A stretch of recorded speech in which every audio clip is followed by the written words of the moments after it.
नमस्कार अनि स्वागत छ मेरो मिनी ब्लगमा। मैले यहाँहरूलाई देखाइरहेको छु लसुन गरिरहेको। लसुन ठुलो भएपछि उखाले पनि यहाँलाई देखाउने छु। लसुन गरेर पानी हालेर यस्तो देखिएको छ। अस्ति नै जुन थियो नि अहिले यस्तो छ। यसरी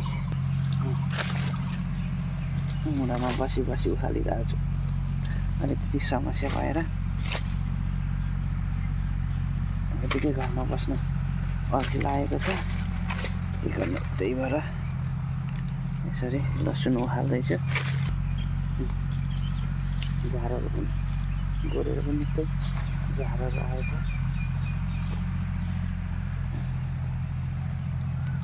यसरी लसुन